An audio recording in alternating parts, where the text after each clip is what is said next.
Thank you, Matt. Exciting basketball game in Monroe.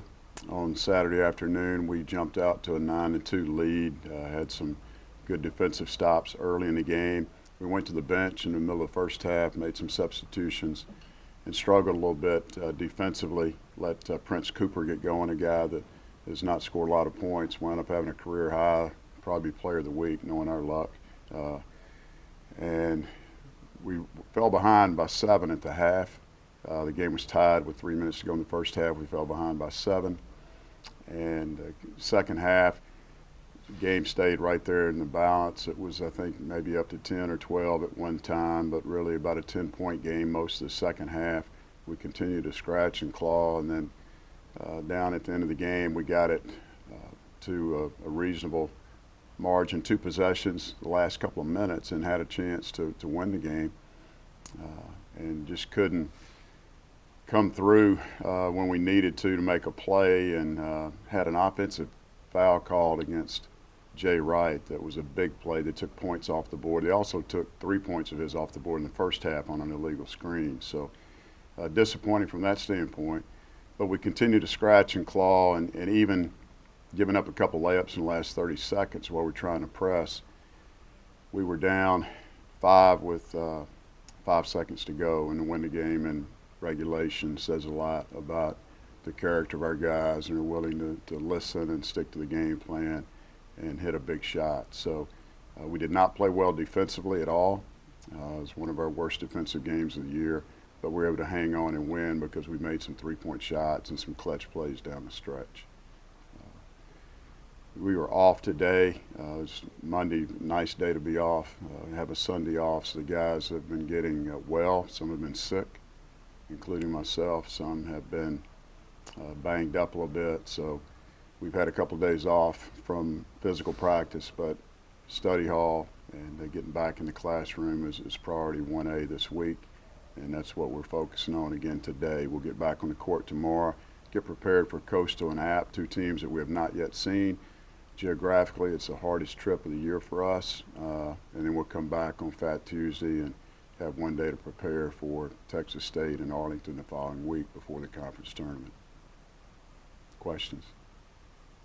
You said after the game that was probably one of the best performances you've ever seen from Jay Wright. What did he do so well to help lead you through the game? He was engaged from the very start. He was very vocal every time out, every huddle that we had at halftime. He was encouraging his teammates. He was leading, doing a very good job of recognizing the situation, trying to get guys to jump on with him and play hard. He did a great job defensively on Coppola, and also shot the ball well, and just his overall floor game was outstanding.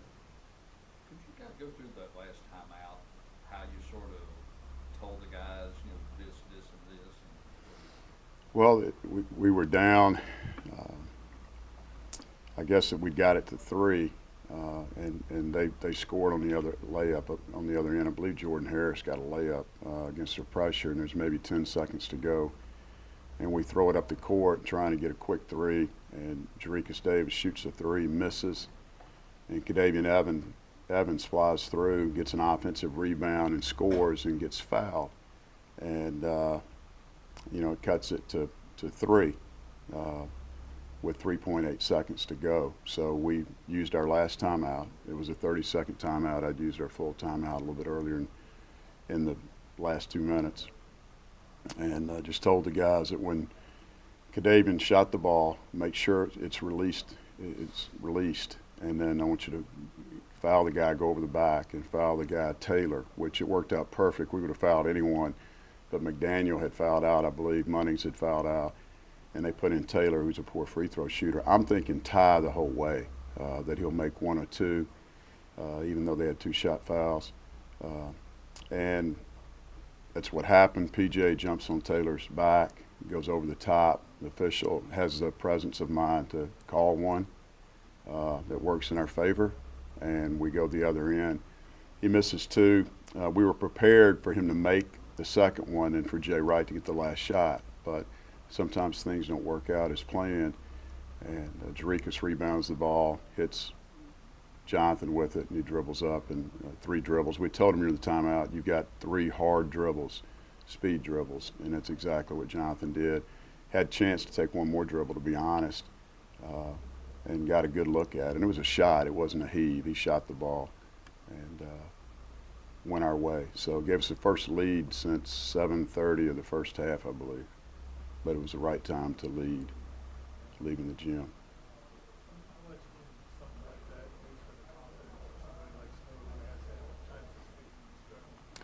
It should help him. He played well. You know, Molly and I talked about it after the game, but he struggled a little bit, and he had a good game. He was 4 for 9 from the free throw line. That was really disappointing, but everything else he did well. He played good defense for the most part. He got a couple of rebounds.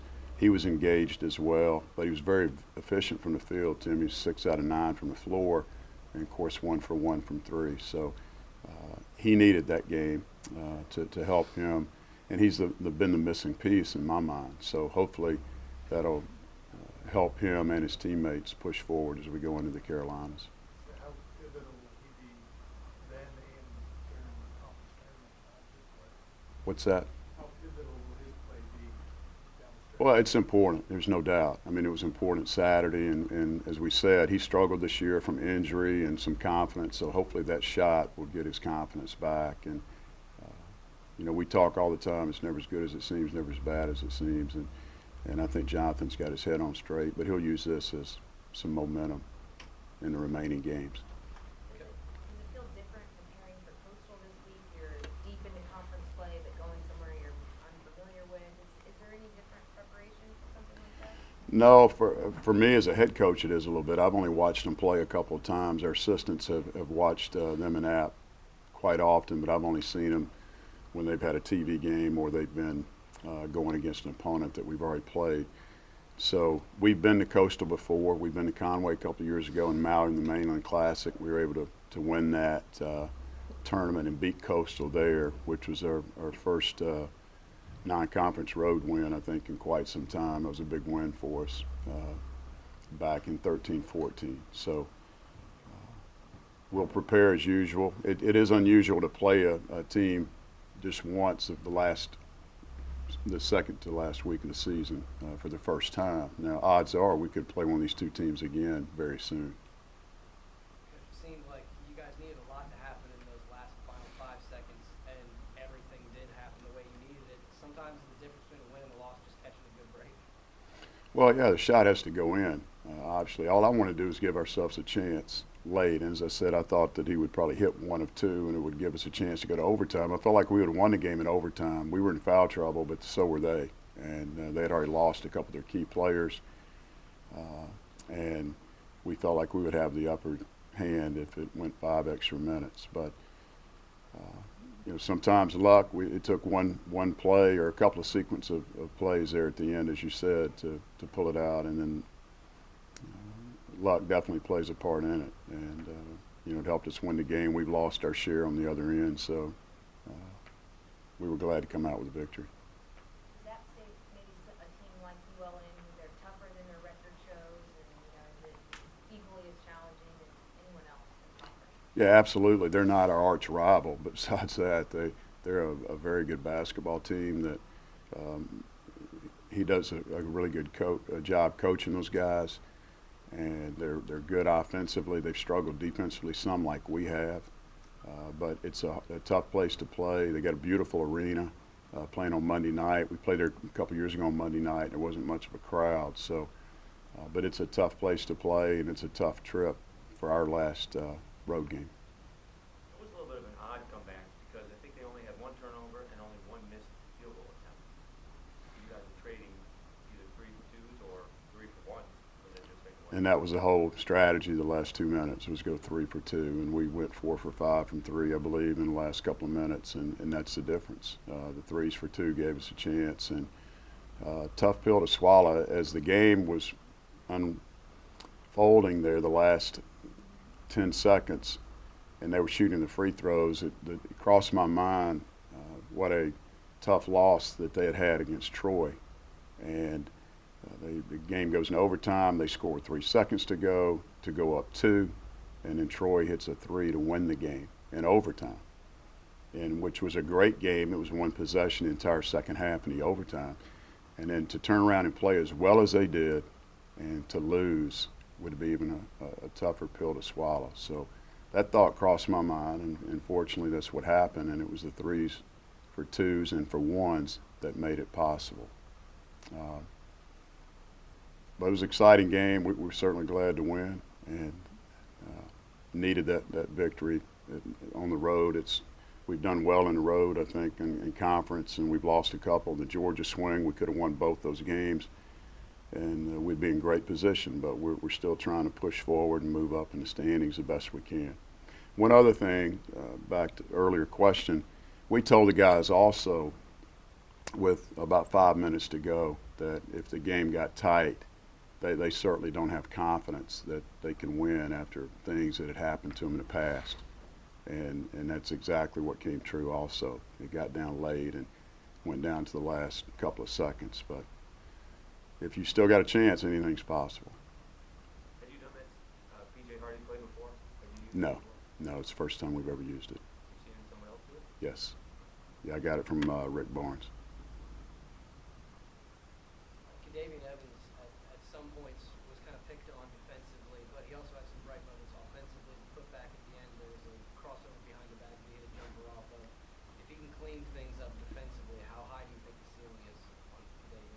Well, he certainly helps us scoring the ball. If you look back at our last homestand against Troy, he and P.J. Hardy were 0 for 7 from 3, and then against South Alabama they're 4 for 7. And both those guys hit threes in the comeback the other night. They only hit one apiece, but both of them scoring off the bench is very important for us. And they make mistakes defensively. They're outsized sometimes, but Kadavian's very smart and knows how to play. PJ's got good speed, and we need both of those guys to come off the bench and make baskets for us the rest of the way. Okay, everybody good? Thank you.